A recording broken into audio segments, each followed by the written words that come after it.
राष्ट्रीय प्रेरणा स्थल का निरीक्षण किया। मुख्यमंत्री ने स्थल के निर्माण की प्रगति का जायजा लिया और कहा कि ये स्थल देशवासियों के लिए प्रेरणा का केंद्र बनेगा। स्थल पर बीजेपी के 3 प्रमुख नेताओं की प्रतिमाएं स्थापित की गई हैं। प्रधानमंत्री नरेंद्र मोदी 25 दिसंबर को इस स्थल का आधिकारिक लोकार्पण करने वाले हैं, जिसमें विभिन्न गणमान्य लोग और अधिकारी भी उपस्थित रहेंगे।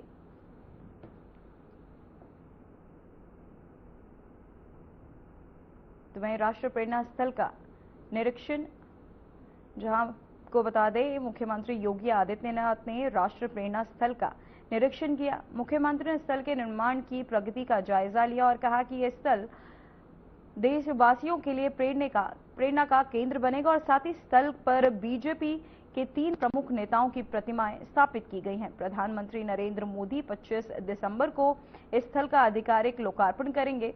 उद्घाटन समारोह में विभिन्न गणमान्य लोग और अधिकारी भी उपस्थित रहे, जहां राष्ट्रीय प्रेरणा का स्थल का निरीक्षण सीएम योगी आदित्यनाथ ने किया। साथ ही सीएम ने को बताते चले, उद्घाटन से पहले तैयारियों का जायजा भी लेते नजर आए।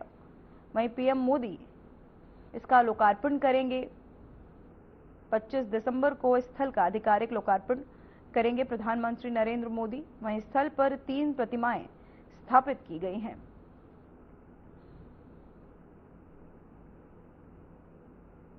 तो वहीं आपको बता दें, मुख्यमंत्री योगी आदित्यनाथ ने राष्ट्रीय प्रेरणा स्थल का निरीक्षण किया। मुख्यमंत्री ने स्थल के निर्माण की प्रगति का जायजा लिया और कहा कि यह स्थल देशवासियों के लिए प्रेरणा का केंद्र बनेगा। स्थल पर बीजेपी के 3 प्रमुख नेताओं की प्रतिमाएं स्थापित की गई हैं, जहां को बता दें, प्रधानमंत्री नरेंद्र मोदी 25 दिसंबर को इस स्थल का आधिकारिक लोकार्पण करेंगे, जहां उद्घाटन समारोह में विभिन्न गणमान्य लोग और अधिकारी भी उपस्थित रहेंगे।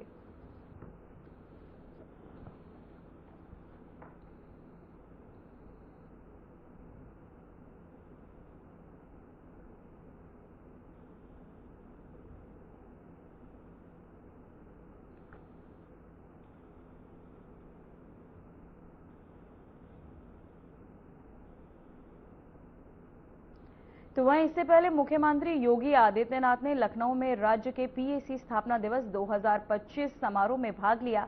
इस अवसर पर मुख्यमंत्री ने कहा कि प्रदेश में पीएसी की संख्या, उनकी क्षमता, परीक्षण और तकनीक के स्तर को बढ़ाने का कार्य निरंतर जारी है। समारोह में यह जानकारी भी दी गई कि 33 में से 31 वाहिनियों में 200 जवानों की आवासीय व्यवस्था हेतु G+11 बहुमंजिला बैरकों का निर्माण तेजी से चल रहा है। इनमें से 18 वाहिनियों के बहुमंजिला बैरकों का निर्माण पूर्ण हो चुका है, जबकि 13 वाहिनियों में कार्य प्रगति पर है। मुख्यमंत्री योगी आदित्यनाथ ने कहा कि पुलिस भर्ती में महिलाओं की कम से कम 20% भागीदारी सुनिश्चित की जा रही है। इसे ध्यान में रखते हुए पहली बार उत्तर प्रदेश में 3 अतिरिक्त महिला वाहिनियों का गठन किया गया, ताकि महिलाओं की सक्रिय भागीदारी बढ़ सके।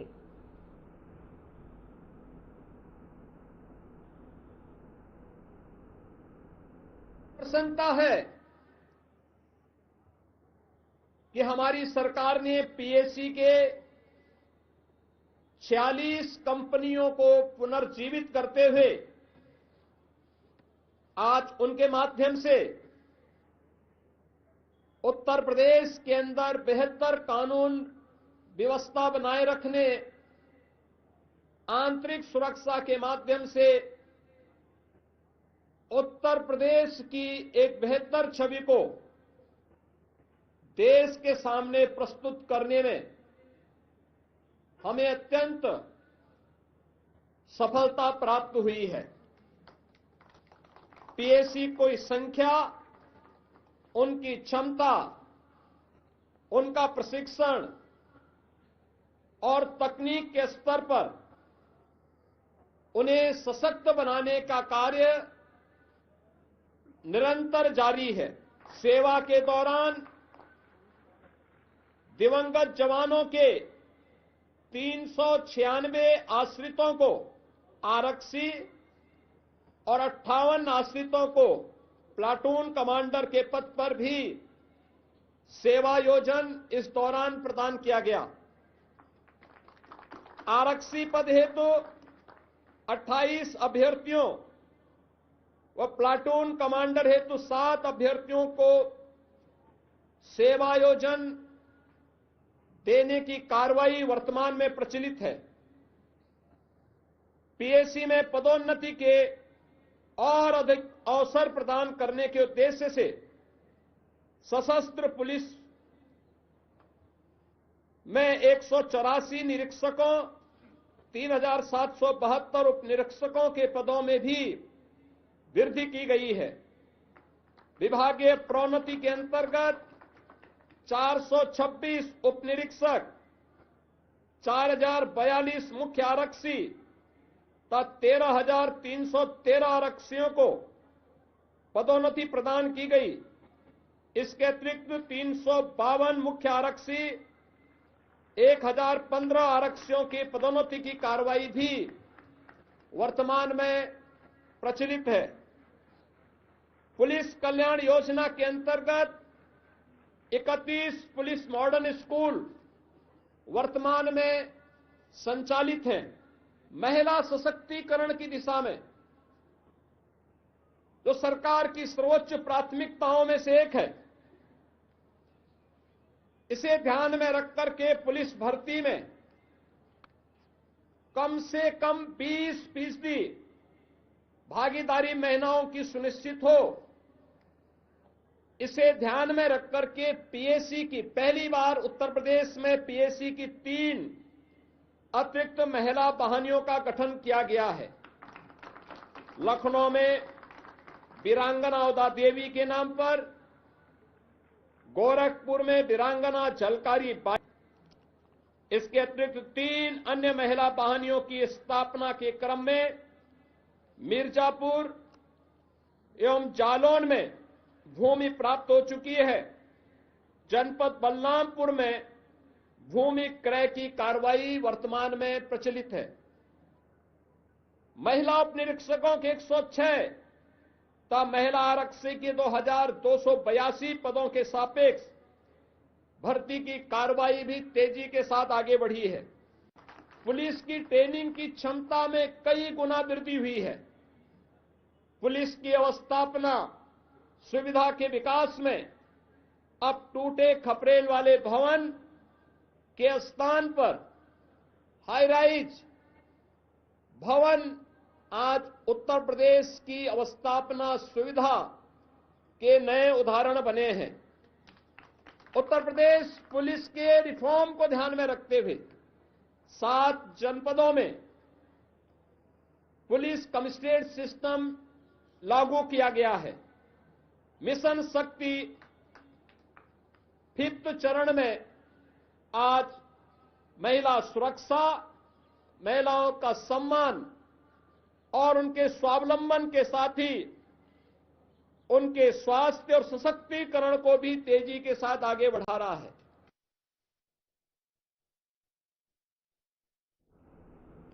तो वहीं केंद्रीय मंत्री और उत्तर प्रदेश बीजेपी अध्यक्ष पंकज चौधरी ने केंद्रीय गृह मंत्री अमित शाह से मुलाकात की। दोनों नेताओं के बीच करीब आधे घंटे तक बातचीत हुई, जिसमें आगामी पंचायत और विधानसभा चुनाव को लेकर मंथन किया गया। सूत्रों के अनुसार इस दौरान पिछड़ी जातियों को लेकर रणनीति, संगठन की मजबूती और चुनावी तैयारियों पर चर्चा हुई। प्रदेश के संगठनात्मक ढांचे को लेकर भी विचार विमर्श किया गया। माना जा रहा है कि निकट भविष्य में बीजेपी संगठन में कुछ बदलाव देखने को मिल सकते हैं, जिसमें नए चेहरों को जिम्मेदारी दी जा सकती है, जबकि कुछ पुराने चेहरों को बाहर किया जा सकता है। हालांकि ये बदलाव संतुलन के आधार पर किए जाएंगे। तो वहीं यूपी बीजेपी अध्यक्ष अमित शाह से की एक खास मुलाकात।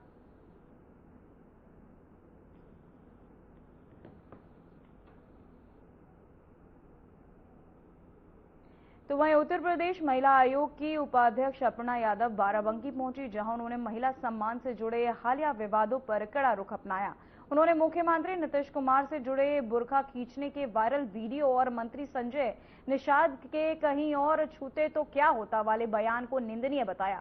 अपर्णा यादव ने कहा कि सार्वजनिक पदों पर बैठे लोगों को भाषा और व्यवहार में मर्यादा बनाए रखनी चाहिए। ऐसे बयान और कृत्य समाज में गलत संदेश देते और महिलाओं के सम्मान को ठेस पहुंचाते हैं। उन्होंने स्पष्ट कहा कि महिलाओं का सम्मान बेहद जरूरी है और इस पर किसी भी तरह की टिप्पणी या व्यवहार स्वीकार्य नहीं है। उन्होंने दोनों मामलों पर प्रतिक्रिया देते हुए कहा कि संबंधित लोगों को अपने बयान और आचरण के लिए माफी मांगनी चाहिए। अपर्णा यादव ने यह भी कहा कि महिला सम्मान को लेकर किसी भी तरह का समझौता नहीं किया जा सकता और आयोग इस विषय पर गंभीरता से नजर रखेगा। मंत्री हो या ना मंत्री हो, मैं समझती हूँ किसी भी प्रकार की अमर्यादित टिप्पणी किसी भी महिला के बारे में, किसी भी धर्म, जाति या किसी भी समुदाय से बिलोंग करती हो, उसके बारे में नहीं करनी चाहिए। और अगर इस तरीके का कोई भी प्रकरण, हालांकि मैंने किसी प्रकार का बयान अभी सुना नहीं है, अगर ऐसा होता है तो उन्हें माफी मांगनी चाहिए। तो वहीं प्रयागराज से खबर सामने आ रही, जो कोड इन सिरप मामले में बड़ी अपडेट। कोड इन सिरप तस्करी कांड में मास्टरमाइंड की याचिका, शुभम जायसवाल की याचिका पर हाईकोर्ट में सुनवाई। जो आपको बता दें, अपर महाधिवक्ता अनुपम त्रिवेदी रखेंगे कोर्ट में पक्ष। याचिका में गिरफ्तारी पर रोक, एफआईआर रद्द करने की मांग भी की गई। वहीं इलाहाबाद हाईकोर्ट में कोड इन सिरप तस्करी कांड को लेकर बड़ी अपडेट सामने आई है, जहां मामले के कथित मास्टरमाइंड शुभम जायसवाल द्वारा दाखिल याचिका पर हाईकोर्ट में सुनवाई होगी। याचिका में गिरफ्तारी पर रोक लगाने और दर्ज एफआईआर को रद्द करने की मांग की गई है। राज्य सरकार की ओर से अपर महाधिवक्ता ने कोर्ट में अपने पक्ष भी रखे। जहां आपको बता दें, प्रयागराज से खबर सामने आ, कोड इन सिरप मामला हाईकोर्ट में मास्टरमाइंड की रीट पर सुनवाई, अपर महाधिवक्ता रखेंगे पक्ष। याचिका में एफआईआर रद्द करने की मांग भी तेज होती नजर आ रही है।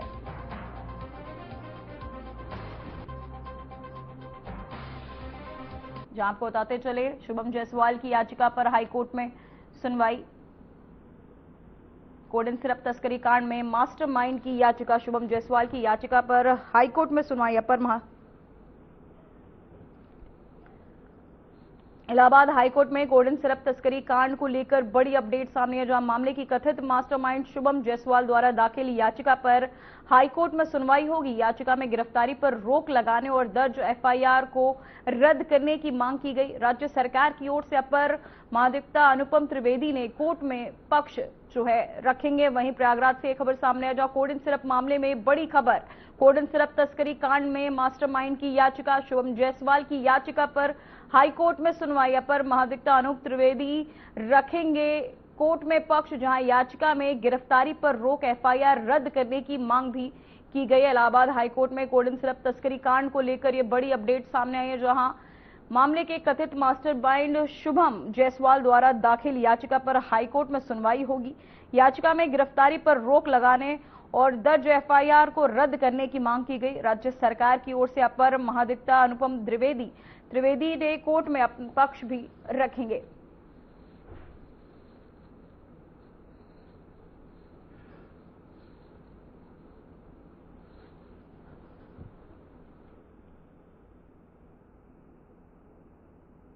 तो वहीं नेशनल हेराल्ड मामले को लेकर कांग्रेस कार्यकर्ताओं ने लखनऊ में विरोध प्रदर्शन किया। प्रदर्शनकारियों ने केंद्र सरकार पर राजनीतिक प्रतिशोध की कार्यवाही करने का आरोप लगाया और मामले में निष्पक्ष जांच की मांग भी की। कांग्रेस कार्यकर्ताओं ने नारेबाजी करते हुए कहा कि यह मामला विपक्ष की आवाज दबाने की कोशिश है। प्रदर्शन के दौरान पार्टी नेताओं ने केंद्र सरकार पर लोकतांत्रिक संस्थाओं के दुरुपयोग का आरोप भी लगाया। तो वहीं आपको बता दें, नेशनल हेराल्ड मामले को लेकर कांग्रेस कार्यकर्ताओं ने लखनऊ में विरोध प्रदर्शन किया। प्रदर्शनकारियों ने केंद्र सरकार पर राजनीतिक प्रतिशोध की कार्यवाही करने का आरोप भी लगाया और मामले में निष्पक्ष जांच की मांग की। कांग्रेस कार्यकर्ताओं ने नारेबाजी करते हुए कहा कि यह मामला विपक्ष की आवाज दबाने की कोशिश है। प्रदर्शन के दौरान पार्टी नेताओं ने केंद्र सरकार पर लोकतांत्रिक संस्थाओं के दुरुपयोग का आरोप लगाया। स्थिति को देखते हुए मौके पर पुलिस बल तैनात रहा और कानून व्यवस्था बनाए रखने के लिए सुरक्षा के कड़े इंतजाम किए गए। वहीं प्रदर्शन शांतिपूर्ण रहा और किसी भी अप्रिय घटना की सूचना नहीं मिली।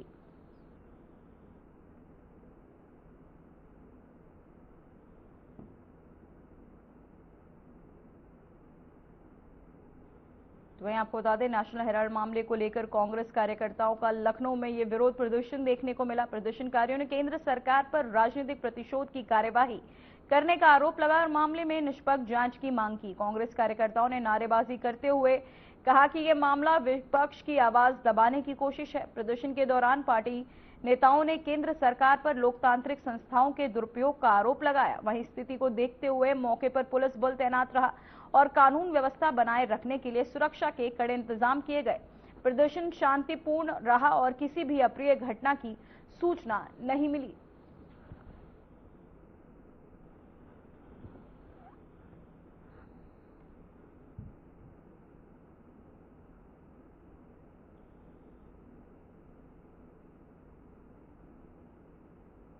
तो वहीं बहराइच के किसान पीजी कॉलेज में अखिल भारतीय विद्यार्थी परिषद का 65वां प्रांतीय अधिवेशन भव्य रूप से आयोजित किया गया। 3 दिवसीय इस अधिवेशन में उत्तर प्रदेश के विभिन्न जनपदों से आए हजारों छात्र छात्राओं ने सहभागिता कर आयोजन को ऐतिहासिक बना दिया। अधिवेशन स्थल पर युवाओं की भारी मौजूदगी ने स्पष्ट कर दिया कि आज का युवा संगठन शिक्षा और राष्ट्रहित के मुद्दों को लेकर पूरी तरह जागरूक है। हर सत्र में युवाओं की सक्रिय भागीदारी और उत्साह देखने लायक रहा।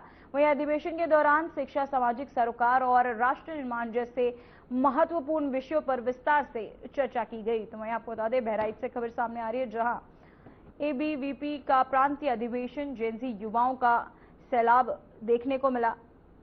जहां बहराइच में किसान पीजी कॉलेज में अखिल भारतीय विद्यार्थी परिषद का 65वां प्रांतीय अधिवेशन भव्य रूप से आयोजित किया गया। 3 दिवसीय इस अधिवेशन में उत्तर प्रदेश के विभिन्न जनपदों से आए हजारों छात्र छात्राओं ने सहभागिता कर आयोजन को ऐतिहासिक बना दिया। अधिवेशन स्थल पर जेनजी युवाओं की भारी मौजूदगी ने यह स्पष्ट कर दिया कि आज का युवा संगठन शिक्षा और राष्ट्रहित के मुद्दों को लेकर पूरी तरह जागरूक है। हर सत्र में युवाओं की सक्रिय भागीदारी और उत्साह देखने लायक रहा।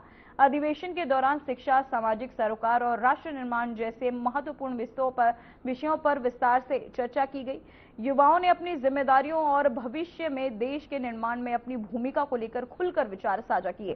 कार्यक्रम में मुख्य अतिथि के रूप में उत्तर प्रदेश सरकार के कैबिनेट मंत्री स्वतंत्र देव सिंह मौजूद रहे। उन्होंने युवाओं को संबोधित करते हुए कहा कि युवा शक्ति किसी भी समाज की रीढ़ होती है और सकारात्मक दिशा में किए गए प्रयास देश के उज्जवल भविष्य की मजबूत नींव रखते हैं।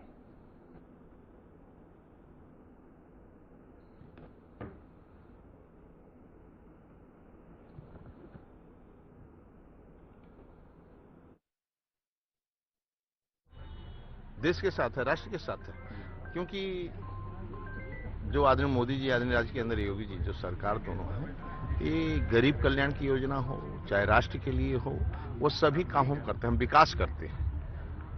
हम गरीब तक योजनाएं ले जाते हैं, गरीब की खुशहाली के लिए काम करते हैं और लोगों के लिए काम, गांव गरीब, किसान, झुग्गी झोपड़ी इंसान, आदिवासी, वनवासी, गिरवासी, इनके लिए काम करते हैं। और विद्यार्थी परिषद गैर राजनीतिक संगठन है और राजनीति से ऊपर विद्यार्थी परिषद अपना काम करता है। इसलिए विद्यार्थी परिषद अलग राष्ट्रवाद के लिए उसका काम है, लेकिन भारतीय जनता पार्टी अपना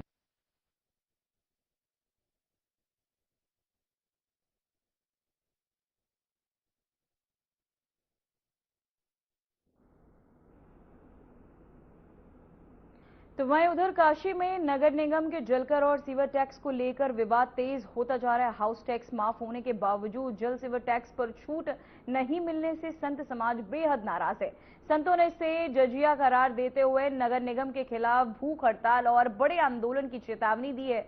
नगर निगम ने मठों और मंदिरों को बकाया जल सीवर टैक्स वसूलने के लिए कुर्की नोटिस भेजे हैं, जिससे संत समाज में भारी आक्रोश पैदा हो गया है। संतों का कहना है कि मठ मंदिरों का कोई स्थायी आय स्रोत नहीं होता, ये दान और भिक्षा पर चलते हैं और यहीं से बच्चों की पढ़ाई, धार्मिक भंडारे और अन्य जनसेवा कार्य होते हैं।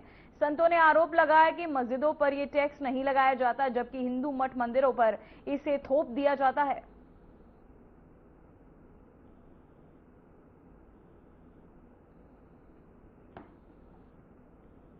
जिसे विगत 15-20 दिन पूर्व से ही काशी के सभी मठों में टैक्स भेजा जा रहा है, जिस प्रकार से अनेक मठों में जल टैक्स, भूमि टैक्स, सीवर टैक्स देकर संतों को परेशान किया जा रहा है और सीधे सीधे फरमान दिया जा रहा है तोड़ने के लिए, कुर्की का आदेश दिया जा रहा है। इसीलिए आज पूरा संत समाज काशी में एक हुआ और एक होकर हम लोगों ने साफ साफ कहना है कि जिस प्रकार से ये दोहरी राजनीति की जा रही है नगर निगम द्वारा, इस दोहरी राजनीति को हम लोग बिल्कुल भी स्वीकार नहीं करेंगे। एक तरफ मस्जिदों में कोई टैक्स नहीं, वहाँ के मौलवियों को सैलरी दी जाती है। एक तरफ जहाँ पुरुषार्थ हो रहा हो, सदैव धर्म के लिए कार्य किया जा रहा हो, गौ सेवा, ब्राह्मण सेवा, साधु सेवा और अनेक छोटे छोटे विद्यार्थियों को विद्या शिक्षा अध्ययन दी जा रही है, रोज हजारों लोग प्रसाद पा रहे हो, वो एक उधर तरफ टैक्स जो मठ मंदिरों में हाउस टैक्स, जल टैक्स और बिजली बिल के लिए आ रहा है और कुर्की का आदेश आ रहा है। आज हम काशी के सभी संत लोग पातालपुरी मठ में आए हुए हैं और यहाँ निश्चय ले रहे हैं कि अगर या तो टैक्स माफ हो और नहीं तो फिर बहुत बड़ा आंदोलन होगा। काशी, अयोध्या, वृंदावन सब जगह के संत इकट्ठा होंगे और बहुत बड़ा विरोध होगा। हाँ, गया है। हमारे वहाँ भी लाखों रुपए का नोटिस आ रखा है, बिजली बिल का आ रखा है और ने कहा गया कि अगर या तो जल्दी से जल्दी जमा किया जाए और नहीं तो फिर आपको इसका नोटिस आ जाएगा, आपको गिराने का आदेश आएगा। हम चाहते हैं पूर्ण रूपेण लिखित रूप से हमको कर मुक्त किया जाए, आश्रमों का सारा कर्म अब किया जाए ताकि हम सब लोग संत सेवा, गौ सेवा, ब्राह्मण सेवा निश्चित होकर के कर सकें। देखिए, अभी तो हमने अपना मीटिंग की है और अपनी बात रखी है। अगर नगर निगम मेरी बात सुनता है तो ठीक है, नहीं सुनता तो आंदोलन करेंगे।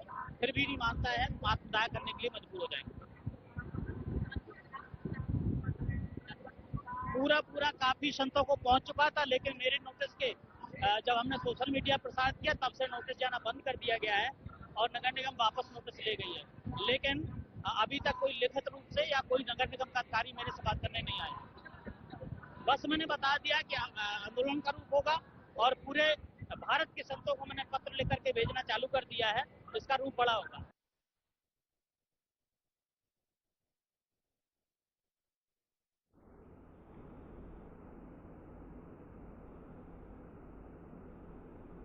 अभी के लिए उत्तर प्रदेश की खबरों में इतना ही। मुझे दीजिए इजाजत। नमस्कार।